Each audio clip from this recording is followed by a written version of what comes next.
నస్తీపూర్ గ్రామంలో ప్రభుత్వ సంక్షేమ పథకాలకు దరఖాస్తు చేసుకుని అర్హుల జాబితాలో పేర్లు నమోదు కాని లబ్ధిదారులు ఆందోళన చెందవద్దని, అర్హులైన ప్రతి పేద కుటుంబానికి ఇందిరమ్మ ఇండ్లు, తెల్ల రేషన్ కార్డులు, ఇతర సంక్షేమ పథకాలు అందించేందుకు కృషి చేస్తామని మండల ఎంపీడీఓ శంకర్ అన్నారు.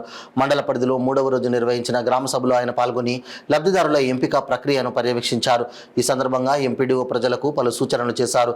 ప్రజాపాలన గ్రామ సభల్లో ప్రజల నుంచి స్వీకరించిన దరఖాస్తులపై సర్వే నిర్వహించిన అధికారులు అర్హుల జాబితాను ప్రకటించారని, పూర్తి స్థాయిలో జాబితాలో అర్హులను చేర్చకపోవడంతో ఆందోళనకు గురవుతున్నారన్నారు. గ్రామ సభల్లో కొత్తగా స్వీకరించిన దరఖాస్తులను తక్షణమే సర్వే చేపట్టి పూర్తి స్థాయిలో జాబితాను సిద్ధం చేసి ప్రకటించాలని అధికారులకు సూచించారు. ఊళ్ళో 245 ఇళ్ళు ఉన్నాయి. ఈ 245 ఇళ్ళకి కానీ 245 మంది దరఖాస్తు చేసుకోవడం జరిగింది. దాదాపుగా ప్రతి ఇల్లు కూడా దరఖాస్తు చేసుకోవడం జరిగింది.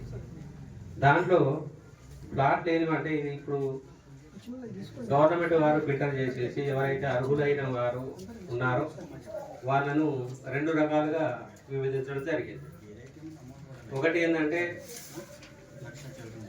ప్లాట్ ఉండి కట్టుకోవడానికి మీకు ఆత్మీయ భరోసా అంటే ఇందిరమ్మ ఆత్మీయ భరోసా. ఈ ఇందిరమ్మ ఆత్మీయ భరోసా కింద వ్యవసాయ భూమి లేని ఎవరికైతే జాబ్ కార్డు ఉండి వాళ్ళు 2023-24 ఆర్థిక సంవత్సరంలో 20 దినాలు పని దినాలు ఎవరైతే చేసి ఉన్నారో వాళ్ళకు 12,000 చొప్పున వాళ్ళ ఖాతాకు జమ చేయబడతాయి. ఇవి కూడా 2 విడతలుగా పడతాయి. ఫస్ట్ విడతగా 6,000, రెండో విడతగా 6,000. ఇంకొకటి ఇందిరమ్మ ఇండ్లు ప్రజాపాలన గ్రామ సభ ఇచ్చేసి ముఖ్య అతిథిగా ఇచ్చేసినటువంటి మా జిల్లా పరిషత్ సిఇఓ గారికి మరియు డిప్యూటీ సిఇఓ గారికి, అదేవిధంగా 100 అంతవరకు తీసేసి ఇప్పుడు ఆయన 23 సర్వే నంబర్లో 2 ఎకరాలు ఉంది. దానిలో ఓన్లీ 35 గుంటాస్ లేఅవుట్ అయిందంట. అంతవరకు తీయాలి. ఇది రాసుకున్నాం, 35 గుంటాస్ అని రాసుకున్నాం. 2 ఎకరాలలో 35 గుంటలు రాసుకున్నాం. అదే మిగతా దాంట్లో తీయాలి. క్రమంలో నేడు ప్రజాపాలన గ్రామ సభ నిర్వహించుకుంటున్నాము. అందులో భాగంగా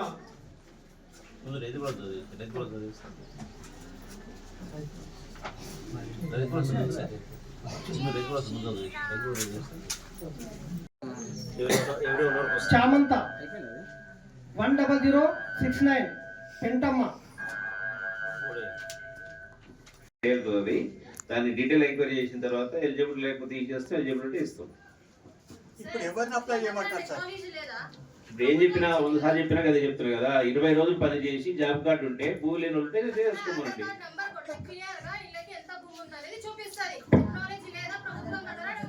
అవునమ్మా, ప్రభుత్వం నాలెడ్జ్ ఉండే కొట్టి తయారు చేసినావు, నాలెడ్జ్ లేక తయారు చేయలే. ప్రభుత్వం నాలెడ్జ్ ఉండే నువ్వు చెప్పిన ప్రకారం కంప్యూటర్ కొడితేనే భూమి లేని వాళ్ళ పేర్లు అవి. అర్థమైందా? వాళ్ళ తల్లిదండ్రుల పేరు కార్డు లేకపోతే రాదు కదమ్మా. ఎట్లా వస్తే భూమి కూడా రావు కదా.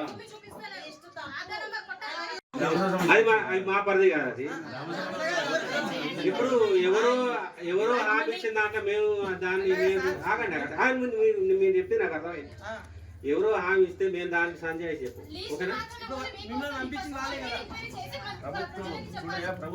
చెప్తున్నాం స్కీమ్స్ గురించి మాట్లాడు. గవర్నమెంట్ చెప్తే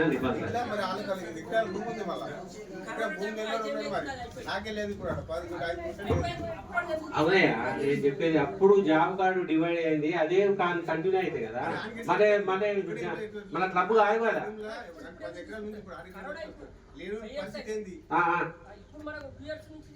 అవును,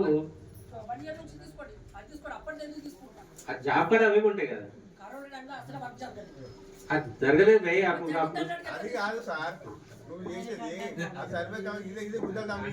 ఎకరానికి 12,000 చొప్పున ప్రభుత్వం ఇస్తుంది కాబట్టి దాని నుండి పోయినా అంటే లాస్ట్ టైం కంటే అందరికి వస్తుండే. దాని నుండి కొన్ని భూములను మనం తీసేయడం, మినహాయించడం జరుగుతుంది. ఎందుకంటే కొన్ని వెంచర్స్ కానీ కొంతమంది ఇల్లు కట్టుకున్నారు. వాటన్నిటిని దాని నుంచి కొన్ని తీసేయడం జరిగింది. ఆ లిస్టు చదువుతున్నా, ఒకసారి చూడండి.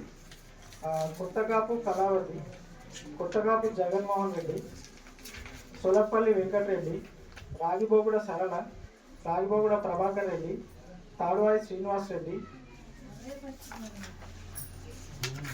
కడియం శ్రీనివాస్ రెడ్డి, కొనంతం కాంతారెడ్డి, ఏ తిరుమలారెడ్డి, కొనంతం కాంతారెడ్డి, ఏ తిరుమలారెడ్డి, ఆర్ ప్రమద, కడియం శ్రీనివాస్ రెడ్డి, గోపిరెడ్డి రాజేశ్వరరావు, వరిగుంతం రఘుపతి, మన్నె సత్యనారాయణ, తోట రఘు, మన్నె సత్యనారాయణ, వరిగుంతం రాములు, తోట నీలమ్మ, తోట రాములు, కానుకుంట శివమ్మ, పిల్లముల వీరేశం, రాచమల్ల లావణ్య, పైముదా బేగం, కానుకుంట సత్యమ్మ, కానుకుంట ఇల్లదాస్, కానుకుంట కిష్టయ్య, కానుకుంట ముత్యాలు, కొన్యాల వెంకటేశం, మంగాపురం పద్మనాభం, కానుకుంట నవీన్ కుమార్. అంటే కుటుంబం పెరుగుతూ ఉన్నది.